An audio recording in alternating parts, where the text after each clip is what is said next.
Brady is preparing to play in his NFL record 10th Super Bowl, but he remains a divisive figure on social media.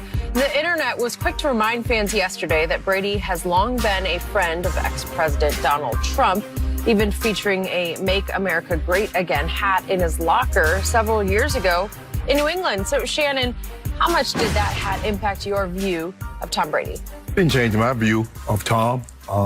I understood what Tom was for a very, very long time, Skip. He put that hat in there for a reason, letting you know that I support my friend Donald Trump, and no matter what he says, I support him. Skip, Mark McGuire was not trying to hide the fact that he was taking androstenedione dione.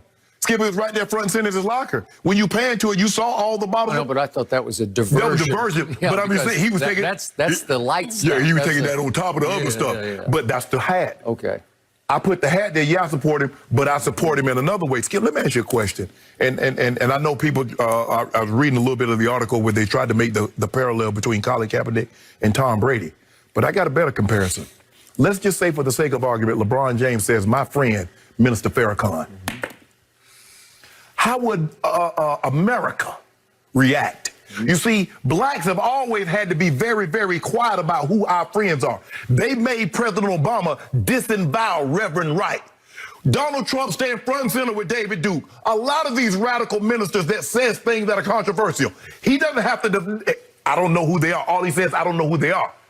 LeBron James can never say, a prominent black athlete can never say, Minister Farrakhan is just my friend. They try to cancel anybody with the just mere mention of Mr. Farrakhan's name because we like Tom Brady. Although, just a quick point of order, after all LeBron has done for this country, as a let him say it.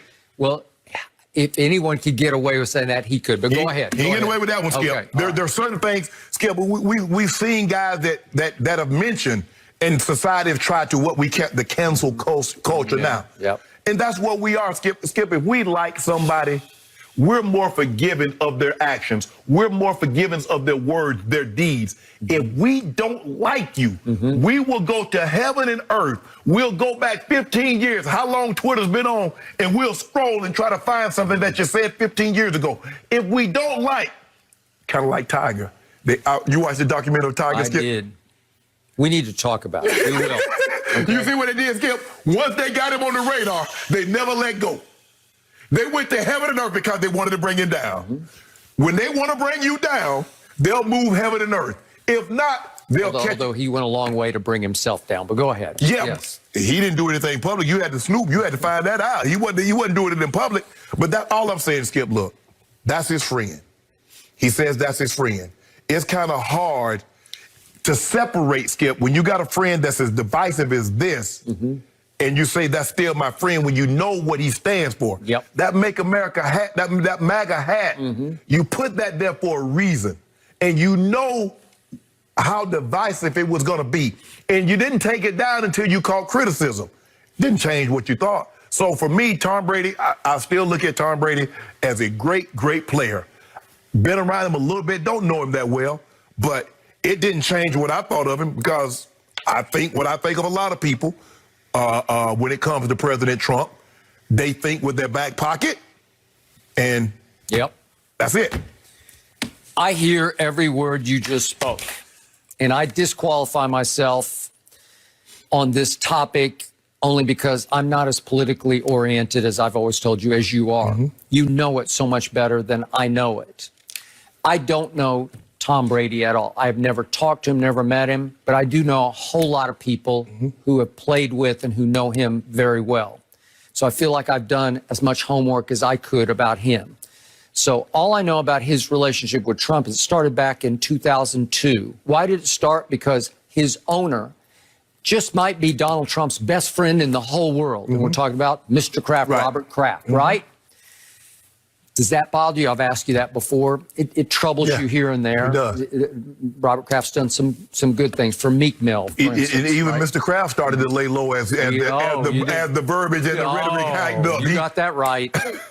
You wanted no part of that. Exactly. What just happened a couple of weeks back, Donald Trump gave the Presidential Medal of Freedom, awarded it to one Bill Belichick because they are very close friends, and even Belichick has acknowledged that publicly. But at this point, Belichick said, no, I'm sorry, this was after the Capitol riot. Correct. Okay. He was out. But again, Tom Brady, who's always been a good company man, his owner and his head coach, the GOAT head coach, are very close friends with Donald Trump. Well, it trickles down a little bit to Tom, like, oh, I guess that's what our organization is. We're friends with Donald Trump. So all the way back in 2002, Robert Kraft introduced Donald Trump to Tom Brady. Right. What did they share? Only one thing that I know of, which is golf. Tom Brady in the offseason loves to play golf and has always been hurt by the fact that Belichick never asked him to play golf somewhere up in New England in the summertime, right? Right. So he started playing occasionally with Donald Trump, and the one quote I saw from Brady about Trump, he's a hell of a lot of fun to play golf with. Okay, does it end there? I don't know. I have no idea. But he said that Kraft gave him the Make America Great hat, and whether he wanted to display it or not, I have no idea. But it wound up in his locker, to your point, and it stained Tom Brady in many ways. Yeah. Okay? Tom Brady is a brand. Anything. LeBron James don't wear anything. These guys that are brand Skip don't wear anything because that's an endorsement. I got it. But Giselle, his wife, was quoted in the Washington Post ahead of that election in 2016 as saying, we do not support Donald Trump. That Brady has tiptoed that fine line between trying to maintain his friendship with Donald Trump while not supporting or even certainly campaigning for him publicly as a politician. We wasn't wearing you didn't have the MAGA hat on. He had the MAGA. All right, I got it. I am with you on all of the above, but I'm going to say this one more time. This is all I know about Tom Brady. I only care about him in the end as a quarterback. Yeah.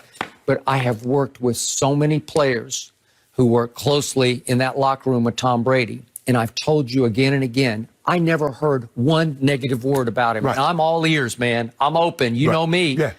I'm skeptical. I had my doubts. We had our man James Harrison say, I went in that locker room late in the year 2 years ago thinking my radar's up. Couldn't find anything. But you know, Skip, until President Trump came to office, people didn't talk about politics in the locker room. No. You had no idea if they were Republican, Democrat, Libertarian. It didn't matter. Green Party. You didn't know. Okay. But wouldn't you think I would have heard from some player, not a lot of white players, a lot of black players. Wouldn't I hear one time from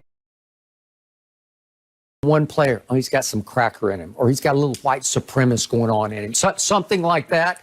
I've never heard a word about that. He wants to win championships, and he is driven and all in on that, like hyper-focused on winning championships. I think the biggest thing is that what quarterbacks have learned in order to command a locker room, Skip, you can't show steer clear. You got to. I got it. Like I say, all I'm saying is, Skip, is that we see a lot of these from Brett Favre. We see a lot of these guys taking pictures with President Trump.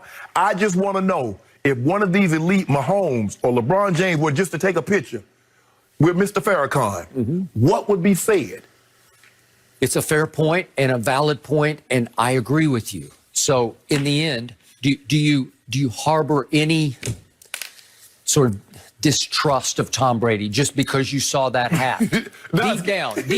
Deep, Skip, for me, look, I've always said this, Skip. I believe that Tom Brady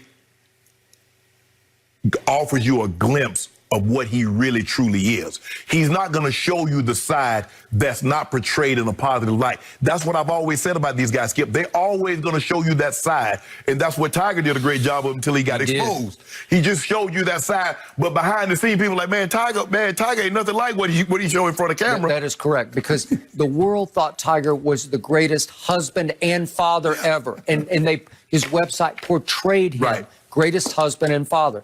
My mother, may she rest in peace, she loved Tiger Woods, but when this story broke about the scandal, she was devastated because she said, that's not Tiger Woods. Well, it was. Well, Skip, my friendship is contingent. I'm not going to let you just say anything, do anything, and then we going to be cool. Because at some point in time, even if it's 10 years, 15 years, 30 years, I'm just not going to let you continuously demean. Skip, even when I'm around my friends now, and they use the R word. I like, bro, don't do that. Don't say that. And what? I said, no, don't do that. That's disrespectful. Or when they say something derogatory about someone's orientation, bro, come on. We don't need to do that. We passed that now. Even, and I'm talking about public conversation. I mean, private conversation between me and friends. Right. Yeah. No, bro, we don't need to do that. Oh, all right, Shop, I see where you are right now. Cool, respect that. Okay. So I got limits. I just can't let you say things about women, let you do things and peddle an agenda that I think is divisive. I can't do that. Okay, cool, I'm out. Bro, we had fun. We had a great 25-year. We had a great 30-year run. Hey, we cool. We good. I'm good. So in the end, my view of you across the table is you're in the Pro Football Hall of Fame, but for starters, Tom Brady doesn't represent what's in your mind's eye, the classic superstar quarterback. He doesn't act the part. He doesn't play the part very well because he's a little lame, a little cliched, a little nerdy, too milquetoasty off the field. You know what, Skip? I think the thing for me, after being around a lot of those guys, you know, going back and seeing them at the hall and being around them at the thing, they pretty much act the same way. I mean, John acted like Marino. Marino was like Kelly. Kelly was like... I know, but I've been around, you've been around Marino a lot. I've been around Marino enough to know. Oh, Daddy, that's my dog. But he's got some edge to it. Oh, yeah. Some real edge. And John is cool. John is... Danny is different. That if a player said something derogatory about Danny would respond. Yeah, Marino, Danny would respond, and he's quick trigger. Yes. But John Elway was like a movie star to me. The way he handled himself, he was like John Wayne, right? Yes. Tom Brady's not like John Wayne. Well, I think the thing is, Skip, is that once Tom Brady went to a different level when he was married to Giselle. So that put him in a whole different stratosphere. So now we're like, okay, man, I mean,